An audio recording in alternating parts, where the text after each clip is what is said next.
It is Friday morning, and that means it's time for the First Federal program here on WROI, and of course, the First Federal Facebook page, as well as RTC Channel 5. I think that's everywhere we're at.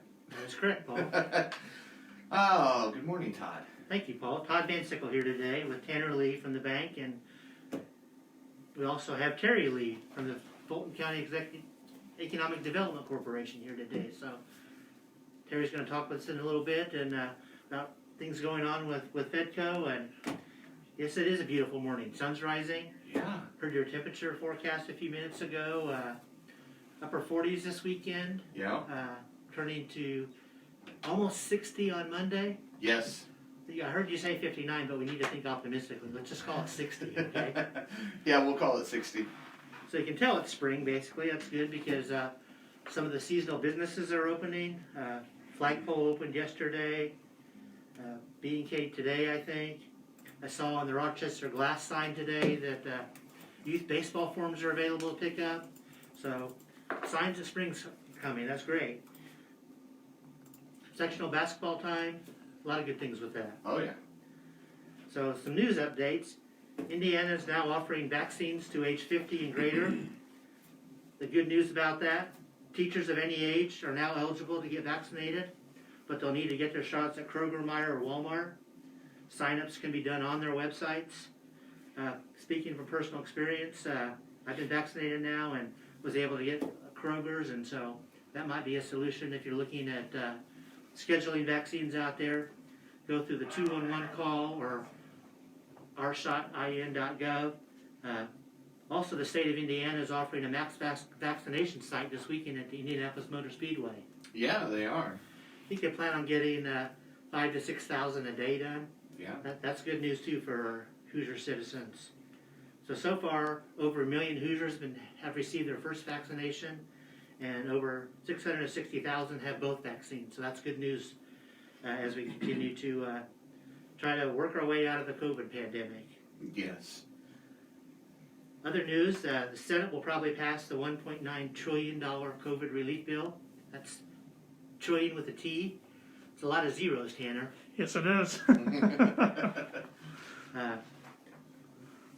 Interesting thing yesterday is one senator forced the entire 600-plus page bill to be read out loud. Yeah. Took over 11 hours. Actually, I think that's a good thing because we need to know and have an opportunity to know what's in that bill, and there's various COVID and non-COVID things in that bill, so I think it's good they read it out loud so at least we can hold the senators accountable then maybe. Yeah, because this way we know they know every word that was in there. I'm sure they all sat through that and listened to all 11 hours. Well, sure they did. Or maybe had their aides do that too. So it's going to be a great weekend. Sunny both days. Get out and go for a walk or something like that. Some fresh air as we're kind of went past all that snow and cold in February, and spring is almost here. That's great. Yes.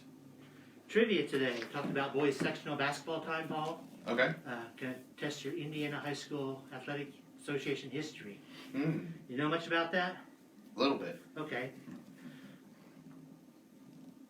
The question today is, who has won the most boys sectional basketball championships in IHSAA history? Oh, I know the answer to this. Do you know? Yes. Okay. Well, I'm going to say our choices are North Central Conference teams, the mighty North Central Conference, Logansport, Muncie Central, or Kokomo. Yes. I'll wait till the end of the show to crush Tanner.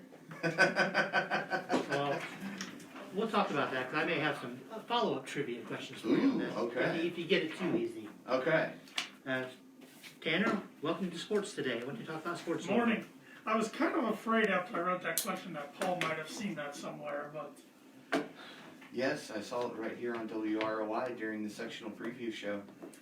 And I'm a graduate of one of those schools, so I know that. I can't. I'm going to have to really start digging deeper into my trivia, but...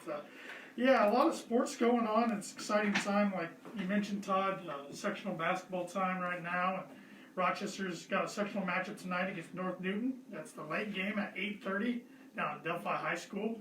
So I guess it just depends what time pregame starts tonight, depending on the... Yeah. Yeah. Timing of when the first game ends, or I think we're shooting for 7:45, Okay. but I could be wrong. Definitely no later than 8. 7:45, subject to change, possibly. Yes. Okay. Let's hope for no overtimes to make that Yeah. schedule, right? Right. That's a late one, but if the boys win tonight, they will be in the sectional championship tomorrow, going for back-to-back sectionals. And I didn't look this up, so I could be wrong, but I think if they would go on to win the sectional, it would be the first time that both the girls and the boys won sectionals back-to-back years. Ah, Together. Great accomplishment. Yeah, that'd be a heck of an accomplishment. I So, do know that this is the first year that the boys have gone undefeated in the TRC since joining it. Yep, and only one loss overall. That was Yep. to Lewis Cass, who was also in the sectional. Yeah, So, looking for could get revenge. some revenge, yeah. And this could be back-to-back championships, is that right? Yep. They were supposed to play the regional last year against Luke Brown, who's one of the state's all-time That's right. leading scorers, and didn't get the chance to go against them. So. Yep, they were set to play March 14th, and on March 13th, everything got shut down. Yep. The Tippecanoe Valley's season came to a close earlier this week, and they close loss 53-48 on Tuesday night to Wawa C. Caston's still playing. They beat South Newton, 53-42 on Tuesday. They play Tri-County tonight. Tri-County's got a record of 3-15, so we'll see if the Comets can get to the sectional title. Winnemac season came to a close against Lewis Cass on Tuesday by a loss of 38-22. And the Argus boys are still alive with a record of 17-5. They'll play Culver tonight over in Culver. Culver's got a record of 7-15. So still a lot of local schools playing and alive to try to get to the sectional championship tomorrow night. So good luck to all those involved. Got some college basketball. Of course, you might see if you're watching this on Facebook. I got my black and gold on, and Todd's got his cream and crimson on this morning. And yeah, a little Purdue-IU matchup going on for the second time this season tomorrow. So Purdue's won like a couple in a row, haven't they, or something like that? well, I got down. It's been 1,840 days since IU's beat Purdue in basketball. Go back to Wow. February 20th, 2016. Not like I have that in my brain or anything. Yeah. So it's been a few days. But that's what scares me. Is everything's got to come to an end. IU does have talent, and they can get hot shooting at times. So I hope it's not tomorrow. This IU team? Yeah. I've seen it against Iowa twice. Okay. I know it can happen. Okay. Because I've not witnessed that, I don't think. I've seen it against Iowa twice, so it should be a fun one. I mean, it should be entertaining at least. It should be a good game. 2 o'clock on either ESPN or ESPN2. I checked yesterday. It said ESPN Family and Networks, so I don't know which one it's going to be on. I'm sure they'll announce that today sometime. But we'll see. If Purdue can win, they'll get the 4 seed in the Big Ten tournament, and if Indiana can win, they get some probably closer on the bubble than they are right now. So. And the 4 seed's an automatic bye in the Double bye. Double bye. Double okay. bye. Yep. That's good for Purdue if they can do Yeah, that. it would. They've been playing pretty well as of late. They're kind of ahead of schedule this year, in my opinion. I thought they'd be this good next year. So Saw a exciting picture time. somewhere yesterday. They have the court set up already for the Big Ten tournaments and the Ncaa tournament. So Yep. big news coming to the Getting state. things going. The Big Ten came out yesterday for the Big Ten tournament. Said that they're going to allow 8,000 fans in. Yep. So each of the 14 schools gets a limited amount of tickets to sell. Of course, the high boosters get first priority, which Oh, I of course. understand. But it will be in Lucas Oil this year instead of Baker's Life. Butler Bulldogs are also in action tomorrow. That's at 5 o'clock on Fox. They'll be traveling to number 14 Creighton. Interesting note came out last night. Creighton coach Greg McDermott is suspended from all team activities. I don't know for how long. So his assistant coach Alan Huss will be the coach tomorrow. That might raise some eyebrows around here. Some people might recognize that name. He used to be the coach at Culver Military Academy about a decade ago. Wow. Yes. So he will be the head coach of the Blue Jays tomorrow. And Notre Dame hosts number 11 Florida State tomorrow at noon on ESPN2. So, and then all those teams, the conference they belong, the conference tournaments are next week. So March Madness is almost here.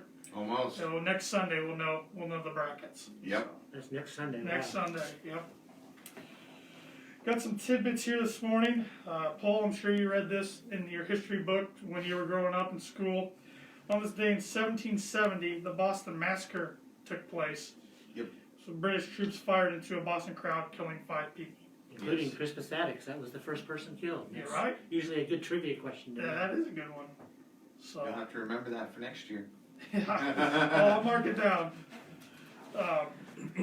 This day in 1956, King Kong was first televised. Now it's been made Yes. into I don't know how many different variations of movies and remade, and now it's Kong vs. Godzilla, I believe, just came out or is coming out in the near Yep. future. So it's iconic, I guess you can say. Yeah. Todd, I believe you have one. Yeah, just on this day in 1971, Stairway to Heaven by Led Zeppelin was first played live in Ireland. Ooh. The 50th anniversary Wow. of that. The Okay. classic rock, iconic rock song. So Yeah. First played live 50 years ago. Wow. Wow.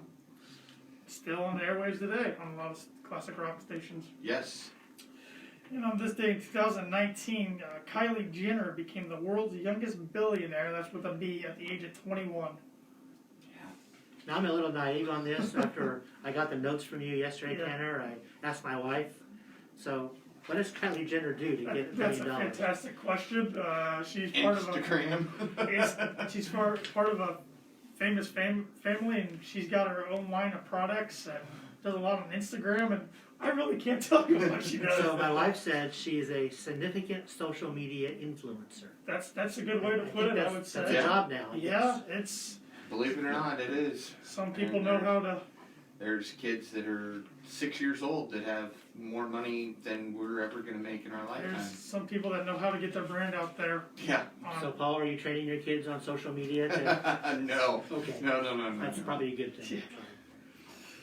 And today is National Day of Unplugging, so unplug Yep. your mobile device, your tablet, your laptop, whatever, for a little bit, and just take some time away for technology. After the show's over. After of this, course. yes. Yes, do it after work. Yeah, it's World Book Day, so maybe read a book maybe Yeah. for a little bit. That might be good. It's also Cheese Doodle Day, like cheese puffs. Yep. Always a good snack. Dress in Blue Day, which I guess I got jeans on. We got Yeah. Jeans Day going on. Terry Friday. has close to his Carolina boots. Yep, Terry Got does. some blue So on. he got the memo. And Absinthe Day, very strong type of alcohol there. Yes. And Salesperson Day. Okay. A little mix of everything, like usual. Yeah. Well, thank you, Tanner. Yeah, you're welcome. A lot of sports going on this weekend. College basketball. It's a hot time of the year for that. Moving on to some upcoming events in Fulton County. The Historical Power Association is going to be hosting their drive-through fish fry tomorrow at the Fulton County Museum from 3:30 to 7:30. Tickets are available at the door or can be purchased at the museum. The Historical Society is having their antique and collectible show from March 11th to the 13th. An early bird sale will be on March 11th from 4 to 7 p.m. and the sale will continue from 10 to 7 on the 12th and 9 to 4 on the 13th. Admission is $4 and admission is $4 for ages 12 and older. Okay. So those are the upcoming events. Money news. The Dow finished at 30,924, down a little bit yesterday, or quite a bit yesterday. Yeah. Not as large as it started the day being down. Most people attribute the stock fall sharply on yesterday to Fed Chairman Jerome Powell's comments because he failed to reassure investors about the central bank would keep surging bond yields and inflation expectations in check. So there's kind of some uncertainty spoken from the Fed chairman yesterday, and that's what drove stocks down. Walt Disney Company will be closing at least 60 of their stores in North America. Wow. That's due to the e-commerce, basically, and a lot of people buy on e-commerce anymore. Some good business news, though. Walmart announced that they'll be committing $350 billion to support American manufacturers by buying American goods. So that's good, made in America. Good. Moving on to First Federal. Our lobbies are open. We welcome people in. If you have a specific need, maybe encourage you to make an appointment before you come in. We're open from 8:30 to 5 today and tomorrow 8:30 to noon. You can always bank with us online through our mobile app, which is free to download, and our ATMs are open 24/7 if you always need some cash. And take advantage of, we've joined the MoneyPass network, so there's 30,000+ ATMs where you can get surcharge-free money from. So just go on the our website or the MoneyPass app to find those. Being spring, we're kind of leading off with some spring mortgage products. Our home equity line of credit. It's good if you want to look at a remodel of your home or consolidate debts without refinancing your first mortgage. So we offer specials on the home equity loan. There's no closing cost. You have access to your funds with a debit card. That's something new we introduced a couple of years ago. Not too many banks do that. Also, our construction loan product.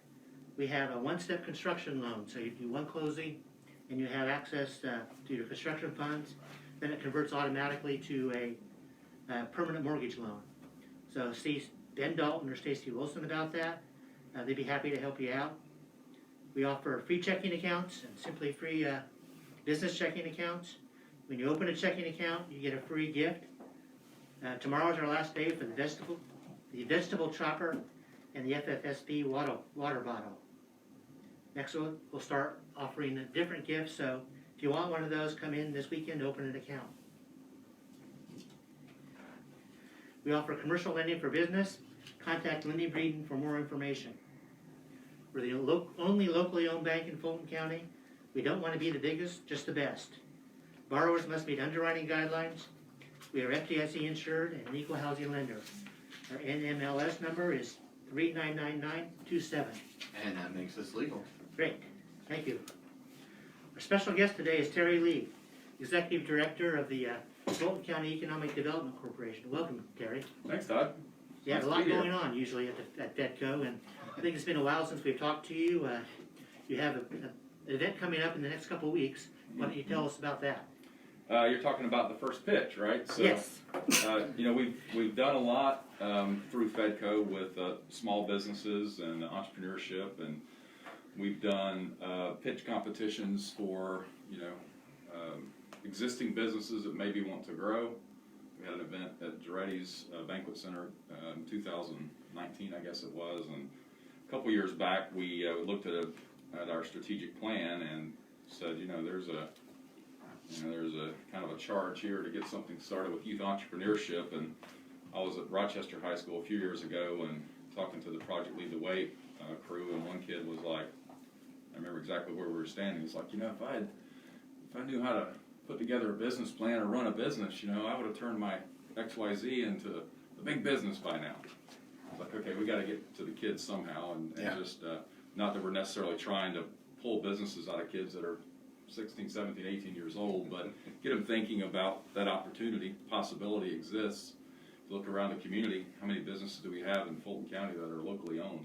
That started here with the brains that are here. And that's a great idea because, all these businesses in the world started from somebody's idea, and I know this is your second annual competition. So yeah, and it's mostly about teaching the process.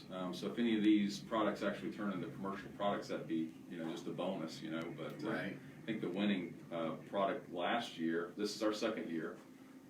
So first year last year, we had 2 teams from Caston, 2 teams from Rochester, and 2 teams from Tippecanoe Valley.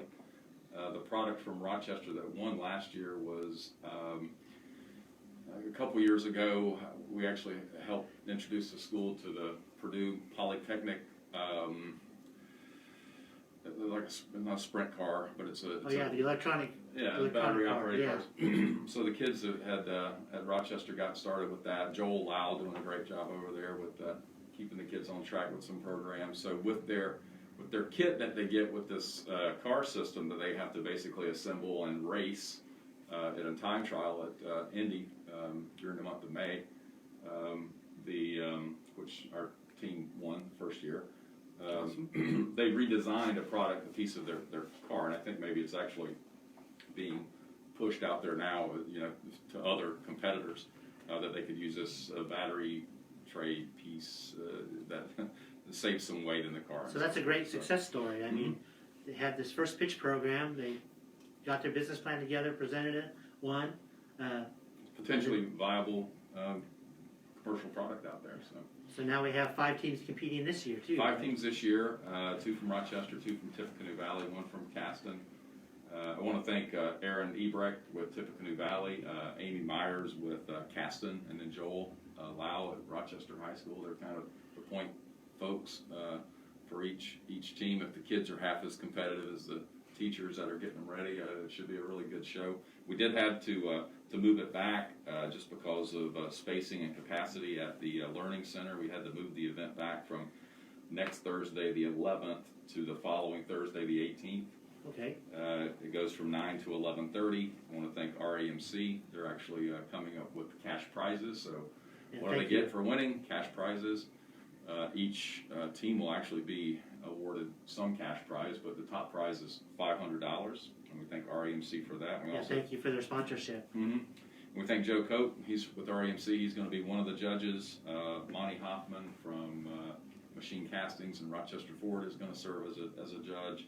And then Kim Martin from Hoffman Body Shop over in Akron is going to serve as a judge for us again this year. This is Joe and Kim's repeat performance and Monty's first time around. So tell us a little bit about what they do in this competition and how they're judged. Yeah, so they'll give their name, of course, their business name. They'll describe their product, service, whatever they're working on. They'll tell a little bit of background. How'd you come up with this? Where'd this come from? Why do you think this is a viable product? They'll talk about the feasibility of it, in the wide world, and they'll explain exactly how they would make money using this product or selling this product, and then they'll talk about their edge in the market. So they just go through a presentation, and the judges get to give them critique and give them feedback and serve as mentors down the road if it turns into that. So.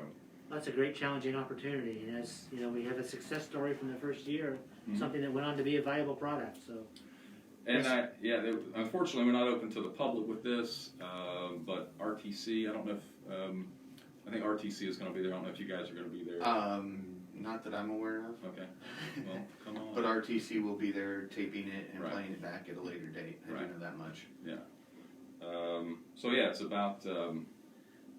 Just teaching the kids at that age sort of the process that this is a viable potential career path for some of them. So maybe we'll have a new Google founded in Rochester one day or something along that line. Maybe. We're talking with Terry Lee, Fulton County Executive Director of the Fulton County Economic Development Corporation.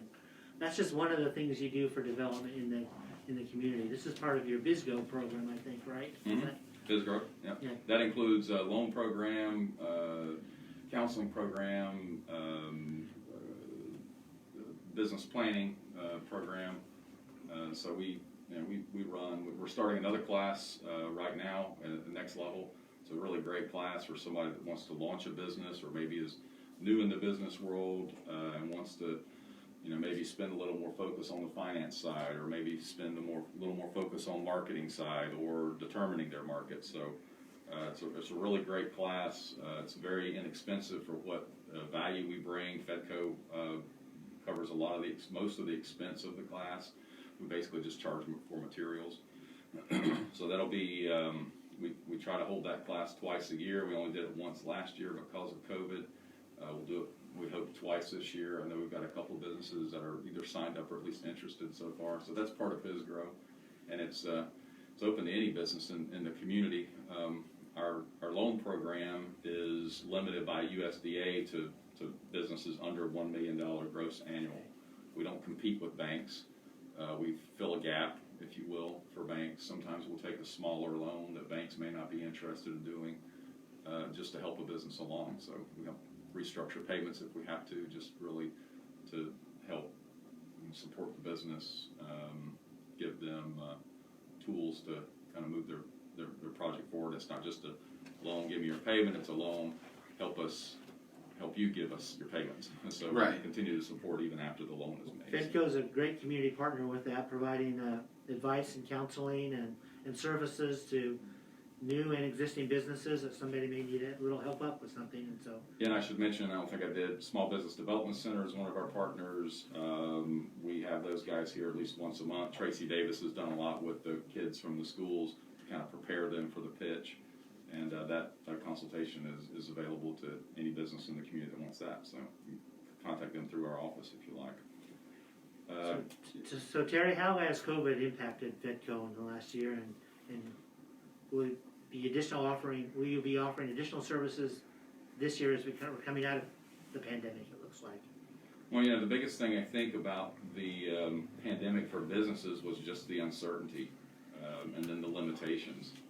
And then so many business hours were spent on, new protocols, new administrative responsibilities, a lot of time spent by a lot of businesses to figure those things out, to be kind of prepared to tackle this, because the last thing a company wants is this running through their business, and all, their employees are sick and they have to shut down. Obviously that happened with